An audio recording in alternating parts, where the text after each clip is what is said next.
Avant, la fabrication et la consommation d'un potage étaient quelque chose de simple. On mettait dans une grande marmite un certain nombre de légumes, on faisait cuire pendant longtemps et le jus de ces légumes contenait en général tous les minéraux et oligo-éléments des végétaux, y compris même quand on y rajoutait quelques féculents. Et si on avait le désir d'en faire une soupe complète, on pouvait toujours ajouter de la viande, de la volaille, voire même des matières grasses pour garder le goût à l'intérieur du produit, les légumes étant consommés au choix, soit broyés, soit mixés, soit passés. Aujourd'hui, vous avez la possibilité d'acheter des soupes déjà toutes prêtes, qui sont soit déshydratées, soit surgelées, soit en bocal, soit sous forme de briques, et le consommateur a du mal à se repérer.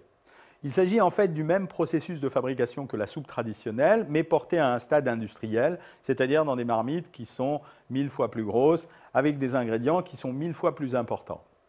Vous connaissez les dérapages sur ce genre de produit.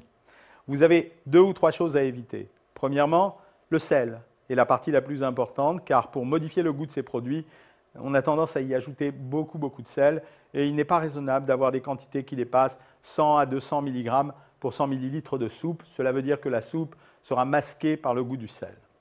Deuxième caractéristique, de façon assez surprenante, nous nous sommes rendus compte que de temps en temps, il n'y avait que 25% de légumes dans les potages, et particulièrement les potages de légumes. Ça semble un peu insuffisant. Vous devez donc observer le taux de légumes compris à l'intérieur de ce potage, qui ne doit pas être inférieur à 60%. Allons, 55% si on veut être généreux. Quand vous voulez une soupe complète, c'est à vous de distinguer les ingrédients que vous allez trouver à l'intérieur.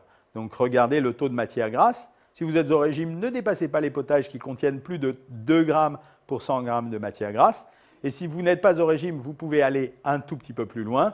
Et si vous souhaitez y retrouver du fromage, des lardons ou de la viande, regardez bien le taux de composition sur la soupe et évitez d'acheter une soupe par exemple au lardon qui ne contienne que 2% de lardons.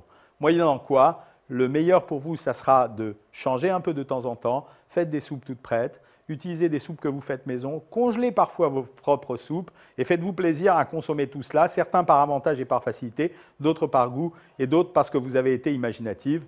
À bientôt et bon appétit.